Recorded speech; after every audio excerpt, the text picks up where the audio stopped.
Hi, hello, and welcome to my super bright and sunny bedroom. It is a very sunny day here in the city where I live, and it is also a bit later throughout the day than I'm usually filming, so unfortunately we're going to have to deal with very bright light.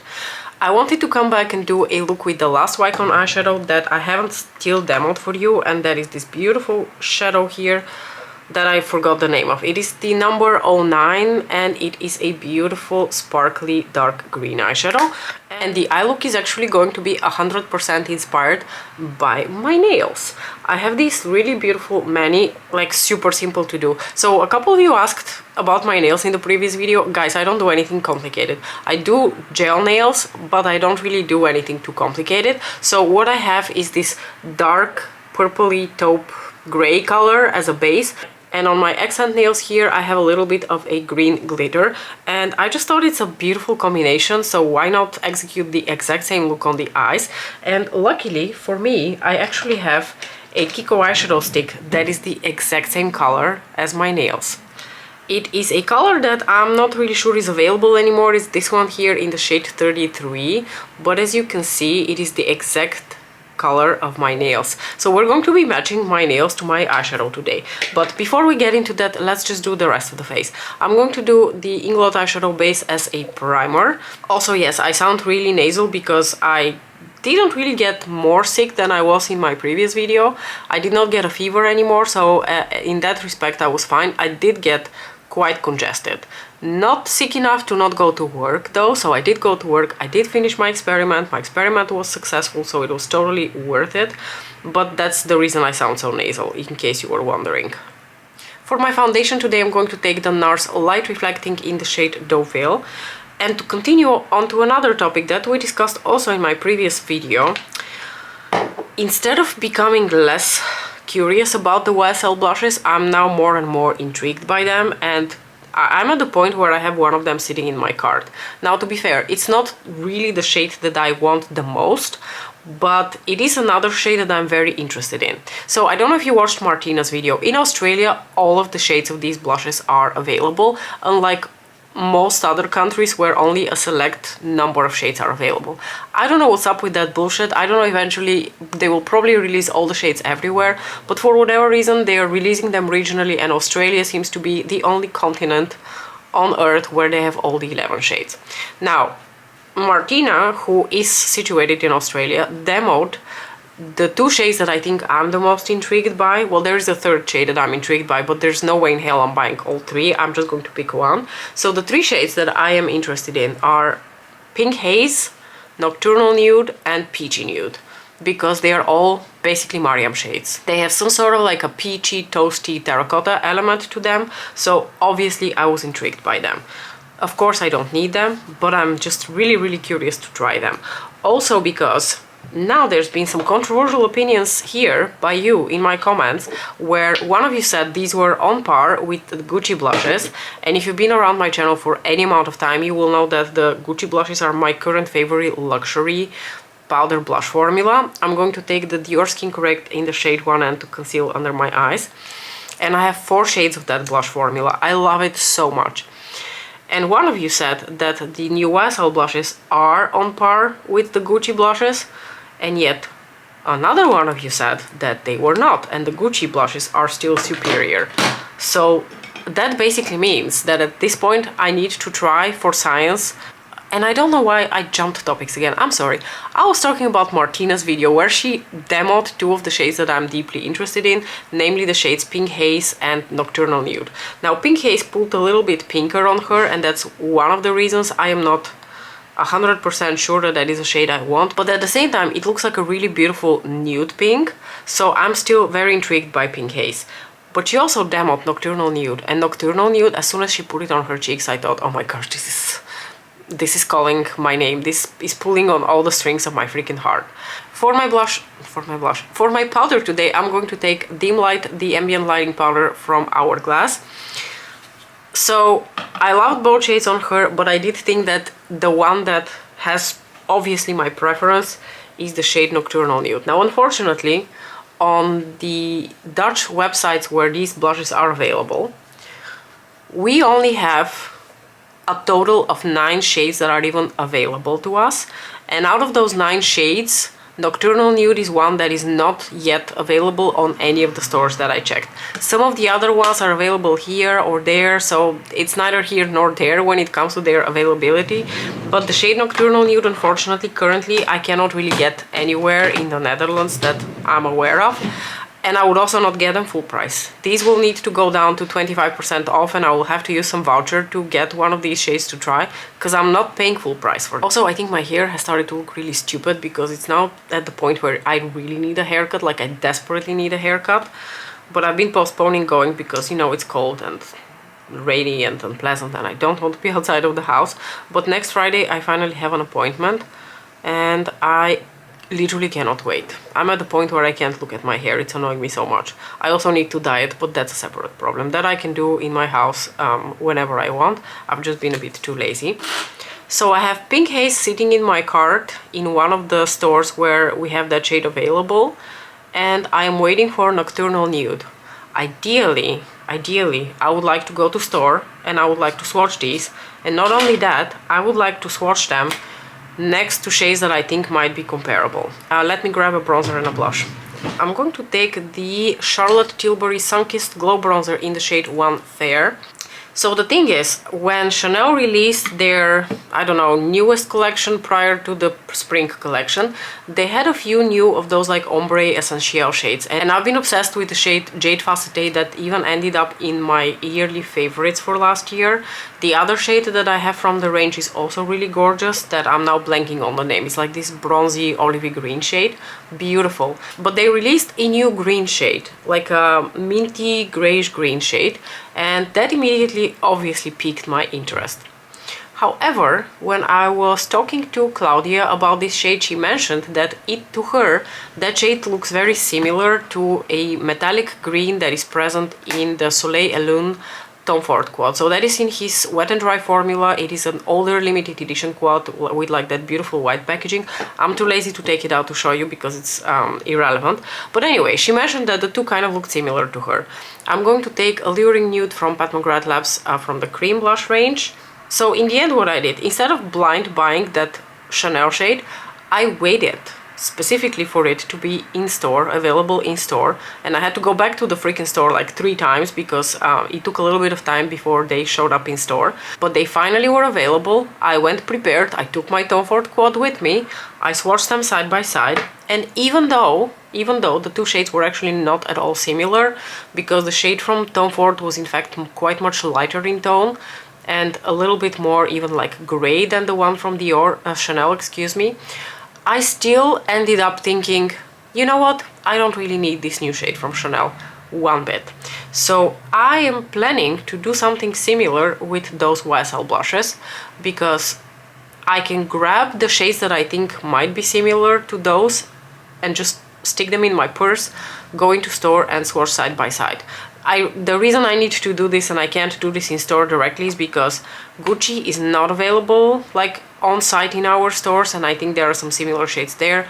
Pat McGrath Labs, not available, at least not in a store near me, so I am going to have to take the shades that I think are the most similar, which I think are, you know, think of Paradise Venus, like some of my peachy shades, like peachy nude shades. I'm going to take those along to just see where we stand. Like Nude Venus I think might be similar to Rose Haze, so I'm just going to take a couple of these, like not too many obviously. I'm not going to... The lady in the store already thought it was super weird when I pulled out a Tom Ford quad from my bag. So if I go with like a variety of blush shades to compare to the YSL shades, she's probably going to think that I'm insane. So I'm not going to like take too many, just going to take a few for like a reference point. But ideally that's what I would do before I, you know, purchase one of these blindly. But let's see if I've got the actual mental stamina for that, because that's a completely different story. You know, when everyone on YouTube is using these and loving them, all I think about is I want to buy a YSL blush.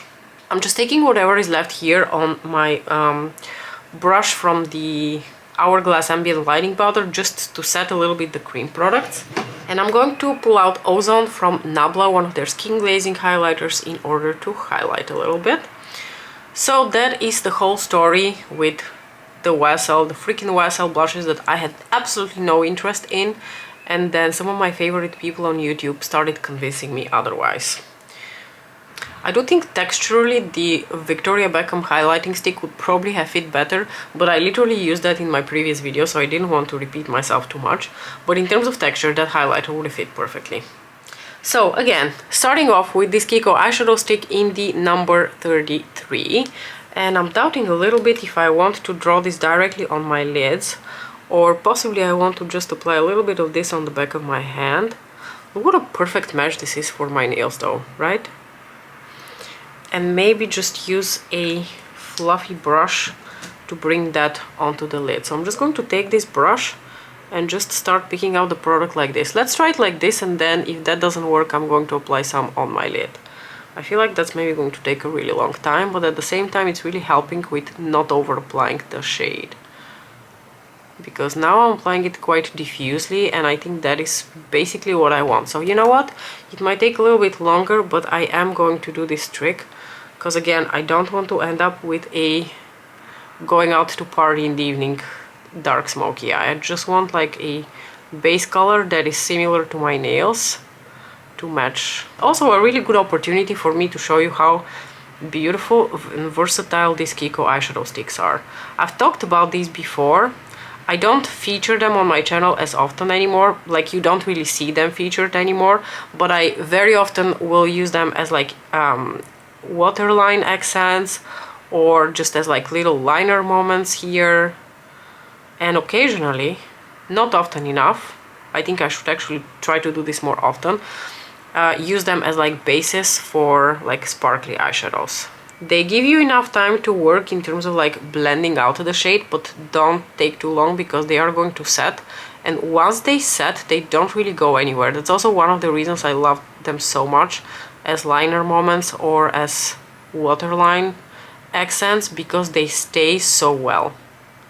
And as you can see, they are also beautiful as eyeshadow bases. They come in a variety of colors. Sadly, they discontinued a bunch of like the really fun shades that were in this range a couple of years ago. So a bunch of like the greens, the blues that were a bit more like vibrant, they were discontinued, which was very sad. But they do still have quite a good variety of shades in that range, and honestly I think they are amazing. I'm going to take a small pencil brush and essentially repeat what I did on my lids here on the lower lashes before we go in with that gorgeous Wycon eyeshadow. I'm really wondering if like there's someone in the Wycon headquarters sitting scratching their head thinking, what the hell happened? Why have we had such a spike of Visionary eyeshadow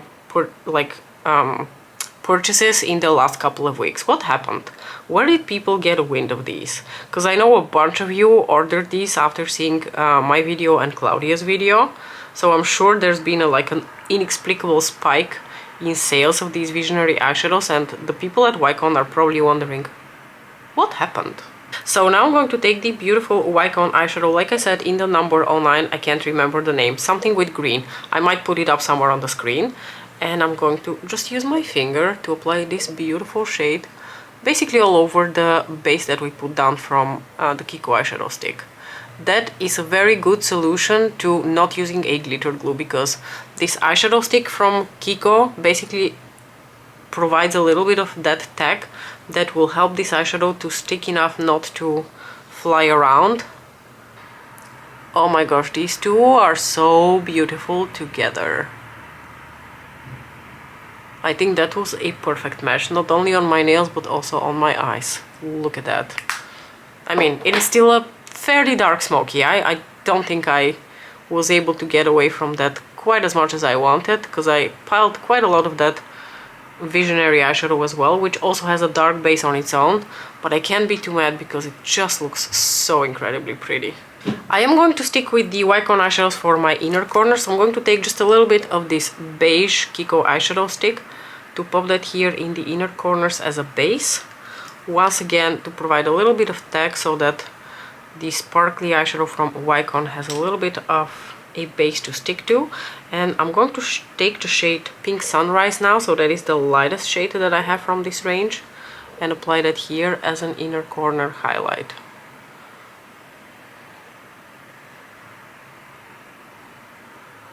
And if you wanted to mix it up a bit, you could even like take a few flakes of this and just randomly disperse them here on the lid, just so for some extra light.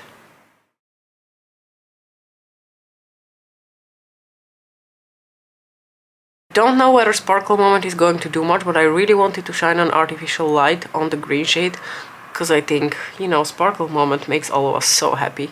Ooh, so sparkly, so pretty. Yeah, love this. I hope you can see it. At least on this eye you can see it, I think. The look obviously called for a nice nude moment, so I've got Beige D'Oubli from Hermes on my lips. This is one of their satin lipsticks. I have it in limited edition packaging, but I'm pretty sure they brought this actual shade back in their core line. I think it's a beautiful shade. It fits perfectly, you know, it's a nice nudie beige color. Personally, I love how the look turned out. Yes, it's a tad too glam for the Saturday that I'm having, but I am enjoying it so much. I think this green shade is so pretty. I think it would also look very, very pretty with just a few flakes. So if you just put like a few of those like green sparkles for like a fairy dusting effect, I think that would look really beautiful as well. But I wanted to put it like full on just so you can see how it looks like if you apply it sort of to its full opacity.